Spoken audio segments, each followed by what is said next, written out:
One Piece chapter 1158, it is titled Rocks vs. Harald. Now, typically, I don't give a fluff about the Yamato cover story, but this one, it's actually interesting because the grave that Yamato was visiting is none other than Moria. And not only that, he was a member of the Kazuki clan. Like, what the heck? Honestly, I don't know if I'm excited about this or if I'm more so like, why was this included? Wasn't really necessary because I don't know about you guys, but personally, I don't really care for Moria as a character. I don't give a fluff about him. But then again, Oda, he can make anything and anybody relevant to the story. Because if you look at the Japanese kanji, Gecko is actually the reverse for Kazuki, so knowing Oda, it was probably something he had planned ever since he first wrote Thriller Bark. I would say a few things come to mind. I think first, it showcases that Thriller Bark is just a little bit more of an important arc, especially with the Harald flashback. I mean, we've seen Captain John, what he looks like. Ryuma's shadow and stealing the Shusui, it isn't necessarily random because he's from Wano. And then also introducing the ancient giants with oars, introducing the importance to them, how it's been reiterated a couple of times during Elbaph. I always thought that Kaido and Moria clashing in Ringo was random, especially because, well, Oden was out here twerking in the streets at the time. Like, I didn't necessarily know why Moria talked about losing to Kaido, you know, in the New World, saying that, hey, if he had a stronger shadow, had a stronger army, he wouldn't have lost when they first interacted in Wano. But it would make a lot more sense now that he's a confirmed member of the Kazuki clan. Then it begs the question, if he is a true member of the Kazuki, does that mean that he has the ability to read poneglyphs like the rest of the clan can? This is very important because it kind of shifts the balance of who's going after the poneglyphs, who's going after the One Piece, because he would probably join Cross Guild if he's like the other member of the Warlord. So like Buggy, Mihawk, and Crocodile. If he joins them, then that means Cross Guild has someone that can read the poneglyphs. We know with the Straw Hats, it's Nico Robin. With Blackbeard, eventually it's going to be Pudding. Shanks, it's not confirmed what Shanks can do, but Shanks got connections all over the place, so it wouldn't shock me if either someone on the crew can, or he knows someone that can read it. And then lastly, with Cross Guild, they finally have someone in that race. I'm a firm believer that Lafdo is going to be a battle royale. I don't think it's going to be specifically one crew that gets there. So yeah, it'd be pretty cool if we get to see Buggy. Buggy always makes an appearance and somehow finds a way to be in all the important moments. So yeah, it wouldn't shock me if he's there too. Then there's Marineford, how Doflamingo ended up killing Moria. We know that Doflamingo, he was a former celestial dragon, so maybe the higher ups informed was like, hey, we gotta dispose of this man, gotta get rid of Moria since he has the potential to read the poneglyphs, knows the truth, etc. Y'all know how it is. So, you know, that begs the question of, well, what happened at Marineford? Why was he spared? Pretty interesting stuff. How the heck, Oda's a genius. How the heck can he make Moria interesting? Like I said, I typically don't care about the cover page, but this was important. So we got that out of the way. Let's get into chapter 1158's breakdown. The chapter starts off with Roger. He's pouting. He looks like he's in a bad mood. This is because Shakky had quit being the pirate empress, but she opened up the ripoff bar at Hachinosu. So the Roger pirates, they're like, hey, Captain, let's go see Shakky. We thought that she disappeared off the face of the earth. We thought we were never going to see her again. But even though it's Rox's territory, we can still go to Hachinosu. We can still see her. But apparently Roger, he'd been in a bad mood ever since he had a one-on-one with Rayleigh. And apparently something happened between Shakky and Rayleigh during their last fights with the Kuja pirates before she ended up leaving. Roger had noticed that Shakky appeared to be just a little bit off. She appeared to be suffering from a sickness or an illness, and oh yeah, she was sick of something, all right. She had a lack of Rayleighitis because she gave Rayleigh a love note that said, I'm trying to okay, that's not exactly what it said, but she might as well have said that. What it actually said was, come and get me. I love the type of time that Shakky's on. She's making a move, applying a little bit of pressure like, Rayleigh, you want me? You got me. You just got to come over here, fellas. Let me give you a little bit of piece of advice. I say that like I'm old. I'm not. I'm 21, right?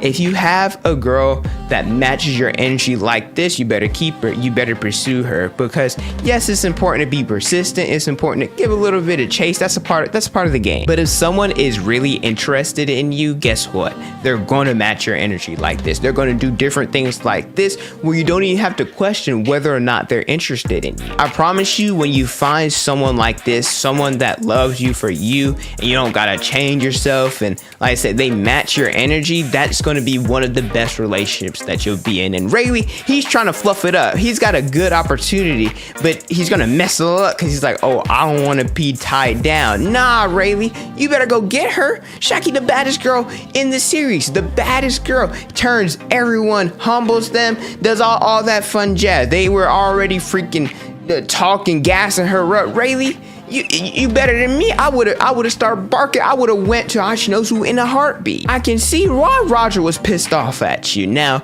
we already know they're about to head to Hachinosu. In the last chapter, they talked about Shakky being the crown jewel and how treasure is meant to be stolen. I originally thought that had something to do with God Valley. Still could be, but Roger also states, yeah, we're headed to Hachinosu. Y'all already know we're pirates. We're meant to plunder. We're meant to steal different things, take our prize, and we ain't backing down. So the Roger pirates, they're headed to Hachinosu. Now, Garling has a lot more, I'd say, pull than I originally thought. I mean, I know that after Egghead, he ended up becoming an elder, that he was the supreme commander of the Holy Knights, but he was actually the reason why God Valley was even put on Emu's radar. The latest competition had ended, and Garling, he already wanted God Valley to be the next island that hosted the competition. They had extended an invitation to join the world government, but the king of God Valley declined.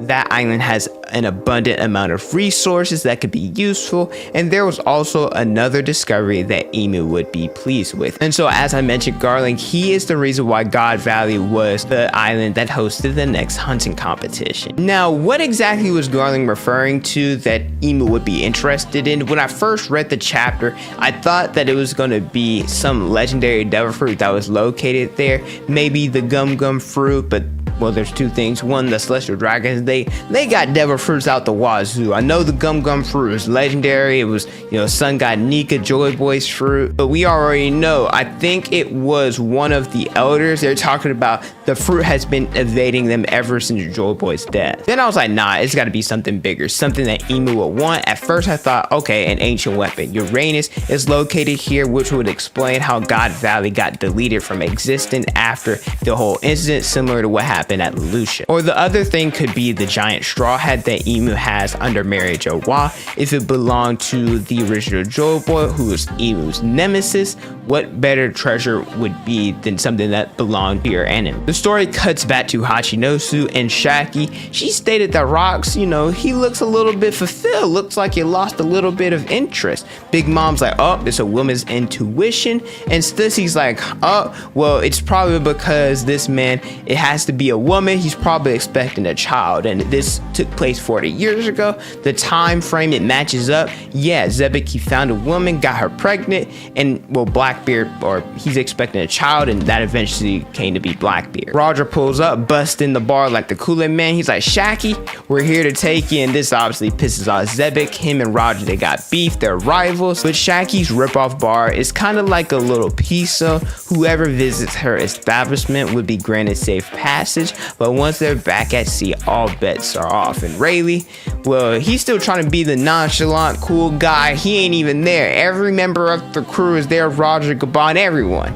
They're out here gooning and hard eyes for Shakky. Shakky's sitting up here like, hey, where's Ray-san? Where's Rayleigh at? And Roger's like, oh, my boy, he's still on the ship. This obviously makes Shakky sad, makes her upset. Gloriosa out here being horny, trying to throw herself at Roger. Roger's like, back has the bug repellent, the anti-gloriosa repellent, and then all of a sudden Rayleigh singing Bink Sake. It causes Shakky to pass out. It's just a mess. I love seeing gloriosa. I love seeing Shakky with the love sickness. It makes me, reminds me a lot of Boa and Hancock. I love Boa. Her and Robin are my two favorite girls in this series, and so I miss seeing her in the story, and I hope that we get to see her more with them introducing how important the Kuja pirates are. Maybe that means that we'll see her, even before the final war, and hopefully, this is just me being selfish. Her and Luffy are my favorite ship. I hope they end up getting together. If they don't, I'll be a little bit sad. But if you guys have made it this far into the video and you're enjoying the content, let me know by leaving a like, subscribing to the channel, and hitting the notification bell so you guys never miss out on a new video. I'll pump out different One Piece content almost each and every day. Harald and Xebec, they are going at it. At least to me, it appears like they have intent on killing each other. The last time that we saw them clash blades, it happened at the beginning of the flashback. The reason why they are fighting is because Mars stated that if the giants were to kill Xebec, then Elbaph would be allowed to join the world government. Now, I'm gonna be honest with y'all, I didn't think Harald was gonna do it. I thought that he was going to value their friendship over, being a country affiliated with the world government. And boy, I was wrong. I'm a little bit torn. I see why Harald did what he did, and I understand it. He has a lot going on. He has his title as king, has to look out for his people. Rocks, we know he's a very ambitious man, that he wants to be the ruler of the world. And we know that's not sustainable. Someone getting all that power, it's not good. And so once he does that, once they take on the world government, what's next? I mean, Rocks doesn't necessarily have a plan, but with the world government, there's some more like establishedness that's there. I will say him deciding to go against Xebec, my respect for Harald. I know that he's a king. I know he's looking out for his people, but it went down just a little bit. I know that Rocks is not a saint.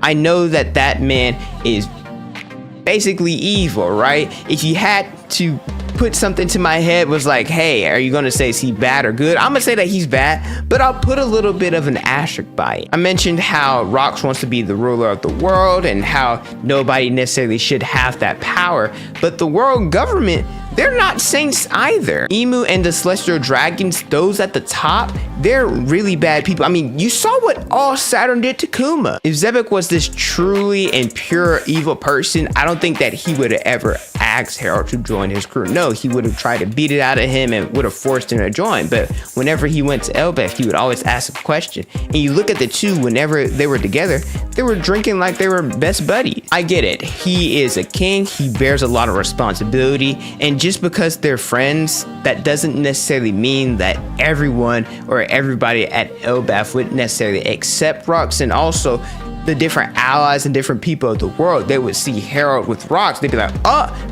can't do it. Can't have a relationship with you because you're with this big criminal. The world government, as iffy as they can be, is a very influential group, and Elbaph, they could benefit from that, especially because this man Harald is struggling. There are some countries that he's trying to connect with, but because of Elbaph's history, because the giants were seen as these, merciless, violent creatures, yeah, they can't connect with these countries. And I also think that Harald is really naive, thinking that the world government is just gonna be like, hey, we can accept you and you can still do what you're gonna do. Nah, they're gonna use them as different soldiers, as different mercenaries to take over different countries. So Rocks made a great point. They're not gonna be on equal footing, and I think that Harald is naive to think that they would be. The battle between the two, it had no conclusion. I would say that it was to a draw, but their friendship, it was severed here. It says the two of them wouldn't meet again until a certain incident. I'm not sure if they're talking about God Valley, which takes place a year from now, or if it's talking about the event with Harald when he ended up being killed. The chapter ends with the birth of Shanks and Shamrock, and the twins, they were born at God Valley. We knew they were born in the West Blue, but we actually didn't know it was God Valley. I will say something that I don't necessarily understand, or I'm a little bit confused about, is that when Shanks and Whitebeard met, Shanks, he stated that he got the liquor from his homeland, which would be God Valley, but then back in chapter 957, Sengoku stated that God Valley was wiped off the map, so if it was eradicated and erased, then how the fluff did Shanks get this liquor from his homeland? Also, there were so many people mad with Garling's reveal about how his hair color wasn't red, that it was blonde. Well, that's because Shanks and Shamrock, they got their hair color from their mother. So the people that are mad, y'all are mad for no reason. I wonder the importance of the mom, if we'll actually see what their mother looks like, because well, based off of this, it looks like Garling just went to God Valley, cracked some random girl, and then ended up dipping back to Mary Joie. But the way that Shamrock is portrayed and the stature that he has, a lot of people hold him in high regard. Now that might be because he's the son of Garling, similar to Shanks, but well, I just need to know if the mom's important. I want to know if she was the one responsible for separating Shanks and Shamrock. We know that Shamrock, like I said, is still with the Celestial Dragons, Mary Joie affiliated with that, and then Shanks ended up being a pirate. Was she the one responsible for separating the twins? And then God Valley, we know it's split down the middle, so the two twins, showing two different sides, one being the supreme commander, or the commander of the Holy Knights, the leader, and then Shanks being a Yonko, being a pirate that's free to do whatever they want. I'd say that the two of them, they're a little bit different, right? The way that they carry themselves and how they went down different paths with it splitting down the middle. I think that would be pretty cool symbolism. But let me know how you guys feel about chapter 1158 in the comment section below. Thank you guys so much for watching. Don't forget to like, comment, and subscribe. Hit the notification bell so you guys never miss out on a new video. Follow my Instagram, Twitter, and TikTok is on the screen and in the description below. And don't forget to unleash your potential.